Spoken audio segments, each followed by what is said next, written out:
Hello दोस्तों, मैं आपका स्वागत करता हूं आपके अपने YouTube channel study for competition में।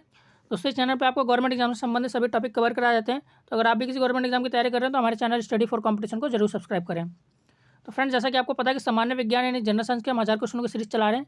ये उसका छठा पार्ट है। 1 से लेकर 5 तक के पार्ट हमने कवर कर लिए हैं। तो आपने अगर उन वीडियो को नहीं देखा तो उन वीडियो को जाकर जरूर देखें। तो फ्रेंड्स, इस पार्ट में हम 126 से लेकर 150 तक के क्वेश्चनों को विद एक्स्ट्रा फैक्ट कवर करने वाले हैं। तो वीडियो को पूरा देखिएगा, वीडियो को स्किप मत कीजिएगा, क्योंकि इस वीडियो से, इस सीरीज से आपको आरएससी ग्रुप डी के एग्जाम में बहुत ज़्यादा हेल्प होने वाली है। तो फ्रेंड्स, आते हैं अपने टॉपिक पर। आज का पहला क्वेश्चन है 126 नंबर का क्वेश्चन। आधुनिक आवर्त सारणी में धातुओं को कहाँ रखा गया है?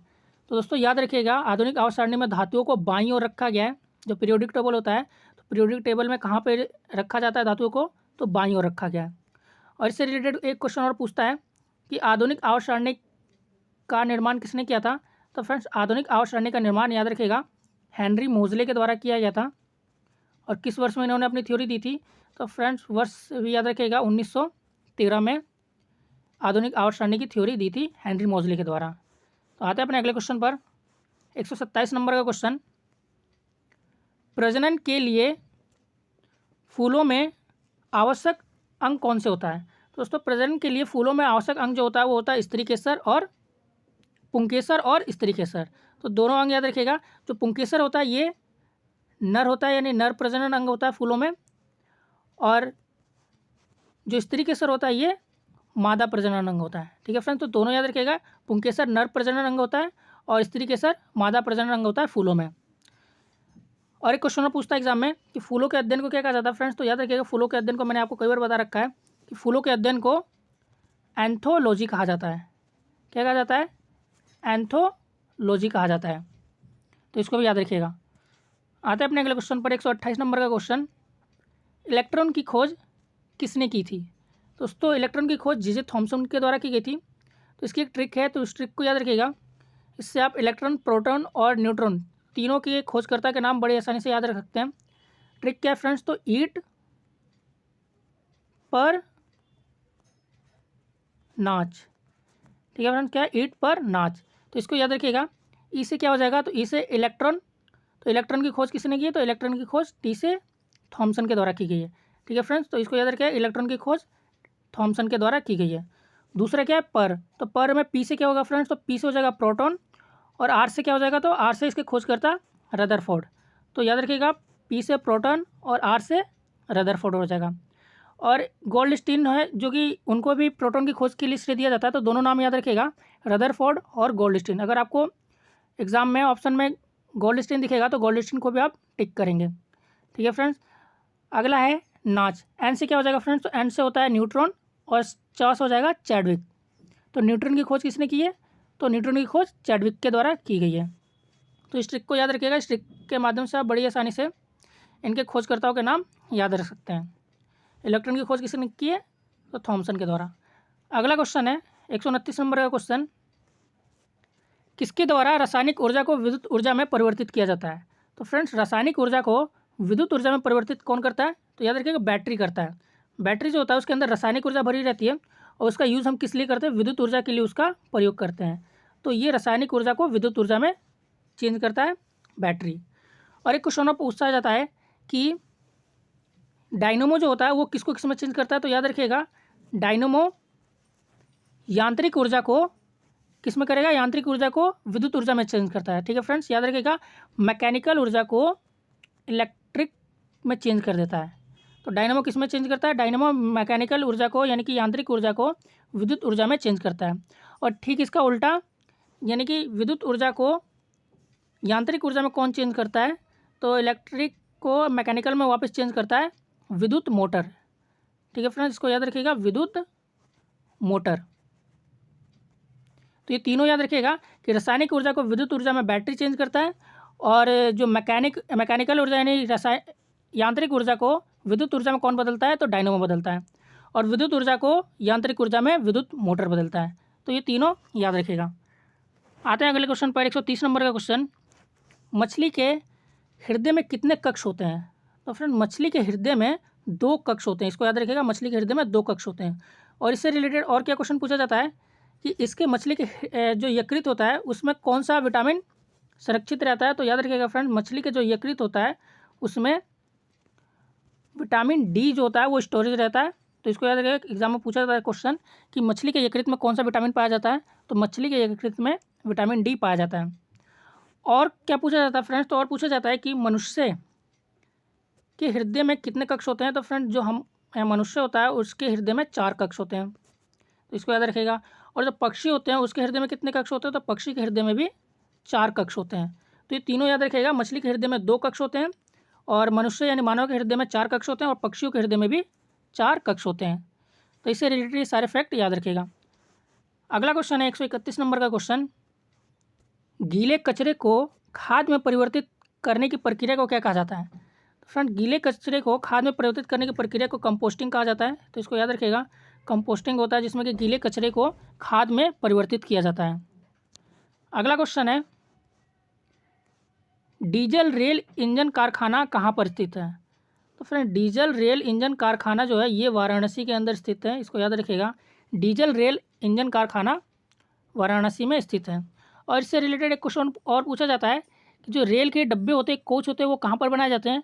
तो फ्रेंड्स 2 जगहों के नाम याद रखिएगा, एक है कपूरथला जो कि कहाँ पर है, कपूरथला ये पंजाब के अंदर है, यहाँ पर बनाया जाता है एक, और एक है पेगाम्बूर। तो पेगाम्बूर को भी याद रखिएगा, ये कहाँ पर है, तो फ्रेंड पेगाम्बूर जो है ये चेन्नई में है। तो ये दोनों क्वेश्चनों को याद रखिएगा कि रेल के जो कोच बनाए जाते हैं, डिब्बे बनाए जाते हैं, वो कपूरथला पंजाब में बनाए जाते हैं और पेगाम्बूर चेन्नई में बनाए जाते हैं। और इस क्वेश्चन को भी याद रखिएगा कि डीजल रेल इंजन कारखाना कहाँ बनता है, वाराणसी में। तो ये तीनों फैक्ट याद रखिएगा। अगला क्वेश्चन है 133 नंबर का क्वेश्चन, वायुमंडल की कौन सी परत रेडियो संचार को संभव बनाती है। तो फ्रेंड आप जैसा कि आपको पता है कि वायुमंडल की टोटल कितनी परत होती है, तो टोटल 5 परतें पाई जाती हैं। जो सबसे निचली परत होती है उसको क्या कहते हैं फ्रेंड्स, तो जो सबसे निचली परत होती है उसको सौममंडल कहा जाता है। और उसके ऊपर जो परत पाई जाती है वो समताप मंडल होता है। और उससे ऊपर जो परत पाई जाती है उसको मध्य मंडल कहा जाता है। और उससे ऊपर जो परत पाई जाती है उसको आयन मंडल कहते हैं। और सबसे ऊपरी परत को ब्रह्मंडल कहते हैं। ठीक है फ्रेंड्स, इसको याद रखिएगा, सबसे जो निचली परत होती है इसको सौममंडल कहा जाता है। और जो इसके ऊपर जो दूसरी परत होती है उसको समताप मंडल कहते हैं। उससे ऊपर जो परत होती है उसको मध्य मंडल कहा जाता है। और जो इससे ऊपर होती है चौथे नंबर की परत उसको आयन मंडल कहा जाता है। और जो सबसे ऊपर वाली होती है उसको ब्रह्मंडल कहा जाता है। ठीक है फ्रेंड्स, तो ये 5 परत के नाम याद रखिएगा कि हमारे वायुमंडल में टोटल 5 लेयर पाई जाती है। कौन कौन सी, सौममंडल, सप्ताप मंडल, मध्य मंडल, आयन मंडल और ब्रह्मंडल। और एक क्वेश्चन और पूछा जाता है एग्जाम में कि जो ओजोन लेयर होती है वो कौन से मंडल में पाई जाती है। तो फ्रेंड्स याद रखिएगा वो समताप मंडल में पाई जाती है ओजोन लेयर। तो इसको भी याद रखिएगा। और जितनी भी मौसमी घटनाएं होती हैं वो कहाँ पर होती है फ्रेंड्स, तो जितनी भी मौसमी घटनाएं होती हैं, बादल का गरजना, बारिश होना, ये सारी घटनाएं कहाँ पर होती है फ्रेंड्स, तो ये सौममंडल के अंतर्गत होती है, सौममंडल में होती हैं। और एक क्वेश्चन और पूछा जाता है समताप मंडल से रिलेटेड कि जो हवाई जहाज होते हैं, एयरप्लेन होते हैं, वो कौन से मंडल में उड़ते हैं। तो फ्रेंड्स याद रखिएगा कि वो समताप मंडल में ही उड़ते हैं। जो हवाई जहाज एरोप्लेन होते हैं वो समताप मंडल में उड़ते हैं। और जो संचार से रिलेटेड जितने भी उपग्रह हैं फ्रेंड्स वो कहाँ पर अवस्थित रहते हैं, तो इसको याद रखिएगा कि आयन मंडल में जितने भी संचार से रिलेटेड उपग्रह होते हैं वो सब आयन मंडल में उपस्थित होते हैं। और ये क्वेश्चन जो पूछ रहा है वायुमंडल की कौन सी परत में रेडियो संचार उपस्थित रहता है, तो याद रखिएगा आयन मंडल में ही। ठीक है फ्रेंड्स, तो ये सारे फैक्ट याद रखिएगा कि आयन मंडल में ही रेडियो संचार उपग्रह जो होता है वो उपस्थित रहता है। ठीक है फ्रेंड्स, तो आते हैं अपने अगले क्वेश्चन पर। अगला क्वेश्चन है 134 नंबर का क्वेश्चन, परमाणु भार टेबल की खोज किसने की थी। तो दोस्तों जो परमाणु भार है यानी एटॉमिक जो भार होता है, एटॉमिक मास जो होता है उसकी खोज किसने की थी। तो फ्रेंड्स याद रखिएगा मेंडलीफ ने की थी इसकी खोज एटॉमिक मास की। और इन्होंने जो अपनी आवर्त सारणी बनाई थी वो इसी के अकॉर्डिंग थी, यानी एटॉमिक मास के यानी परमाणु भार के आधार पर ही बनाई थी।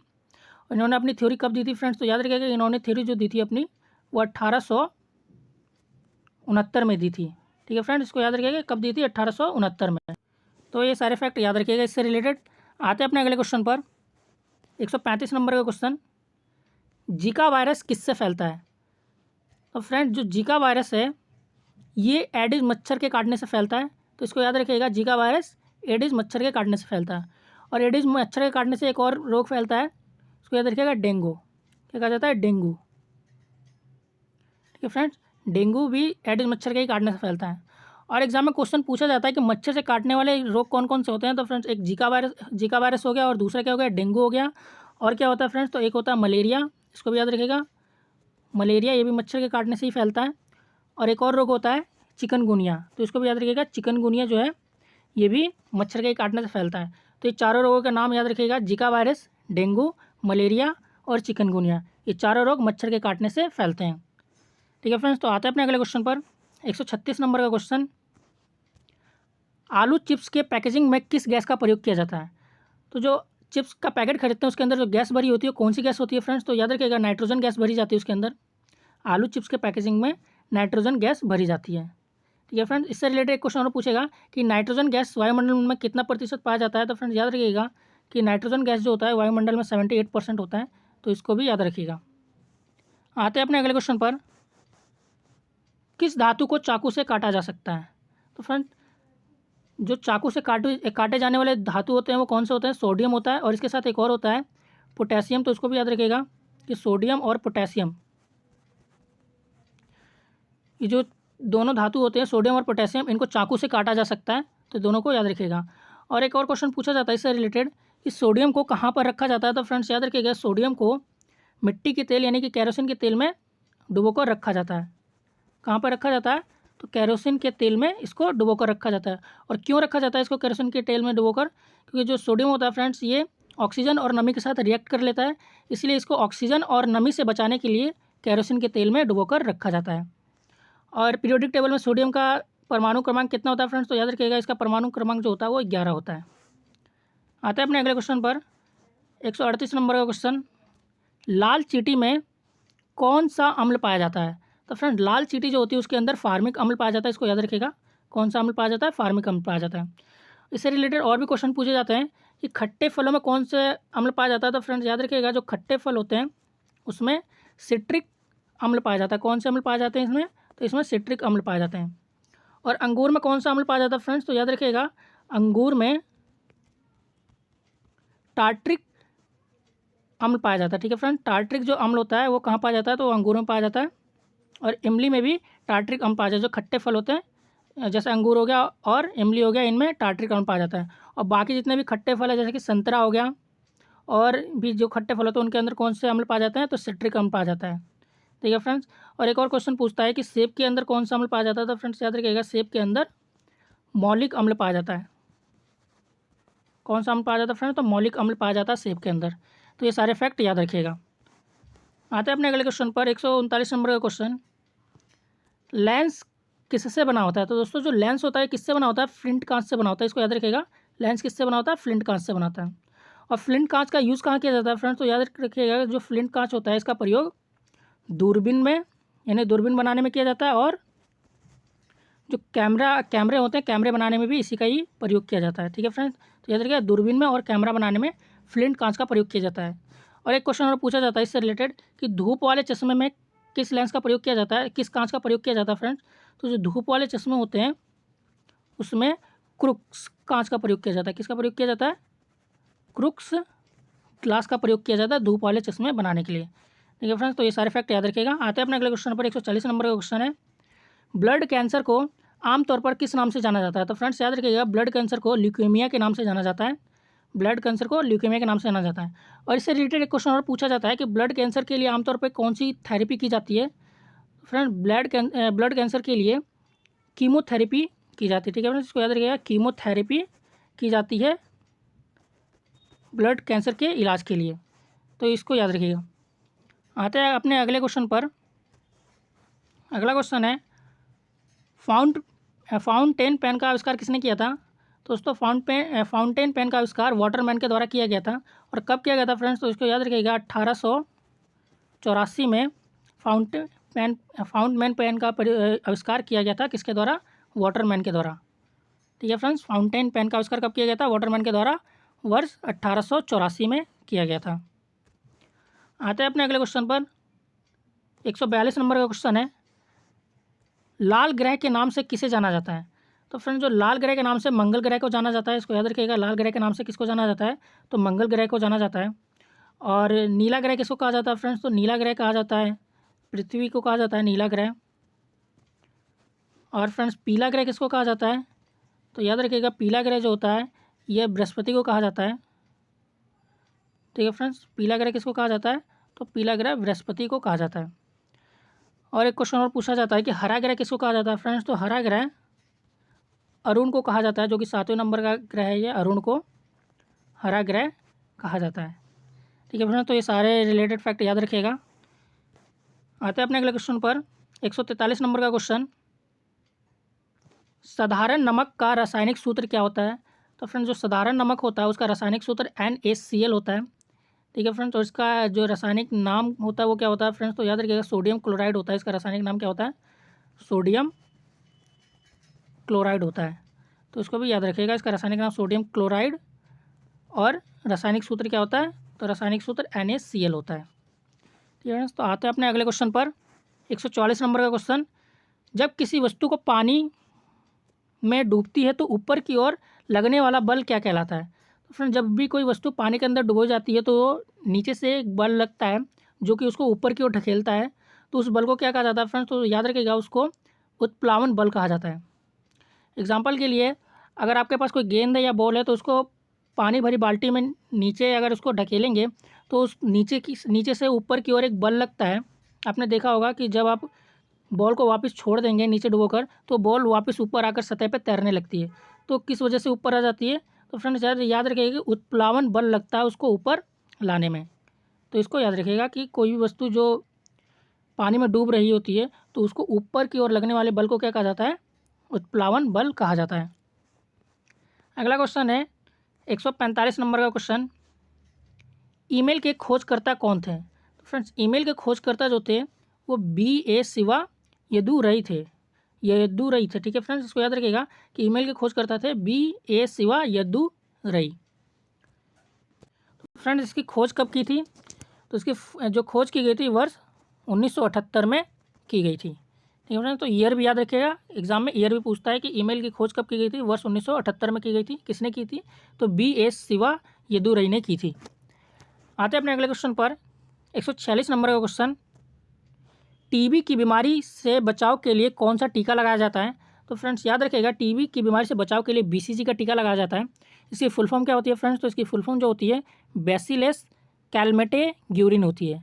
ठीक है फ्रेंड्स, बैसिलस कैलमेटे-ग्यूरिन, इसकी फुल फॉर्म को भी याद रखिएगा। एग्जाम में फुल फॉर्म में पूछा जाता है कि BCG का फुल फॉर्म क्या होता है?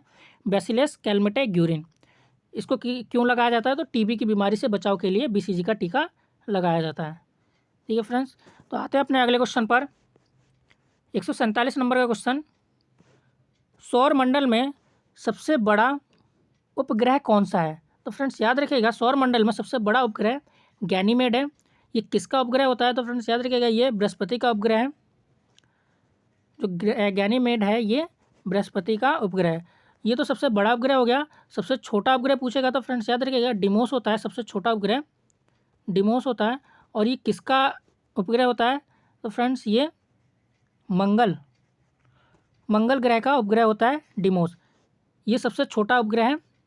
तो सबसे बड़ा उपग्रह गैनीमेड और सबसे छोटा डिमोस। और किसके हैं? तो याद रखिएगा गैनीमेड जो है ये बृहस्पति का उपग्रह है और डिमोस जो है वो मंगल का उपग्रह है। ठीक है फ्रेंड्स, तो आते हैं अपने अगले क्वेश्चन पर। काला सोना किसे कहते हैं? दोस्तों जो काला सोना है ये पेट्रोलियम को कहा जाता है। याद रखिएगा काला सोना पेट्रोलियम को कहा जाता है। और सफ़ेद सोना किसे कहा जाता है फ्रेंड्स? तो सफ़ेद सोना दो टाइप से क्वेश्चन पूछा जाता है। एक तो होता है सफ़ेद सोना धातु में किसे कहा जाता है? तो अगर धातु की बात करेगा सफ़ेद सोना में तो वो प्लेटिनियम होता है। याद रखिएगा क्या होता है? प्लेटिनियम होता है। और एक पूछा जाता है कि फसल में सफ़ेद सोना किसे कहा जाता है? तो दोस्तों अगर फसल की बात करेगा तो याद रखिएगा कपास होता है। तो ये तीनों फैक्ट याद रखिएगा कि काला सोना किसे कहा जाता है? पेट्रोलियम को कहा जाता है। और सफ़ेद सोना धातु में किसे कहा जाता है? तो सफ़ेद सोना धातु में प्लेटिनियम को कहा जाता है। और फसल में सफ़ेद सोना किसे कहा जाता है? तो कपास को कहा जाता है। ठीक है फ्रेंड्स, तो इसको याद रखिएगा। आते हैं अपने अगले क्वेश्चन पर। 149 नंबर का क्वेश्चन, सबसे गर्म ग्रह कौन सा होता है? तो दोस्तों सबसे गर्म ग्रह जो होता है वो शुक्र होता है। इसको याद रखिएगा सबसे गर्म ग्रह शुक्र होता है। और इसको और भी दो नामों से जाना जाता है। तो याद रखिएगा कौन कौन से दो नामों से जाना जाता है? तो सुबह सांझ का तारा और सुबह का तारा जो कहा जाता है वो इसी को कहा जाता है। ठीक है फ्रेंड्स, शाम का तारा इसी को कहा जाता है। और पृथ्वी की जुड़वा बहन भी कहा जाता है इसको। ठीक है फ्रेंड्स, पृथ्वी की जुड़वा बहन किसको कहा जाता है, तो वो शुक्र को ही कहा जाता है। और सूर्य से कितनी दूरी पर होता है ये, तो क्रम वाइज जो होता है ये सूर्य से दूसरे नंबर पे आता है। ठीक है फ्रेंड्स, क्योंकि पहले नंबर पे जो होता है वो बुध होता है और दूसरे नंबर पे शुक्र होता है। ठीक है फ्रेंड्स, तो सूर्य से दूरी के अनुसार, क्रम के अनुसार कितने नंबर पे आता है ये, दूसरे नंबर पे आता है। तो इसको भी आप याद रखिएगा। आते हैं अपने अगले क्वेश्चन, और आज का हमारा ये लास्ट क्वेश्चन है 150 नंबर का क्वेश्चन। मानव शरीर में पाचन में सहायक अम्ल कौन सा होता है। तो फ्रेंड्स, मानव शरीर में पाचन में सहायक अम्ल जो होता है वो HCl यानी कि हाइड्रोक्लोरिक अम्ल होता है। तो इसको याद रखिएगा, मानव शरीर में पाचन में सहायक अम्ल कौन सा होता है, HCl यानी हाइड्रोक्लोरिक अम्ल होता है। तो फ्रेंड्स, हमने ये आज के इस पार्ट के 25 क्वेश्चन कवर कर लिए हैं विद एक्स्ट्रा फैक्ट। तो अगर आपको वीडियो अच्छी लगी तो वीडियो को लाइक करें और अपने दोस्तों के साथ इसको शेयर करें और चैनल को सब्सक्राइब करें और बेल आइकन को टैप करें ताकि आने वाली वीडियो की खबर आपको टाइम टू टाइम मिलते रहें।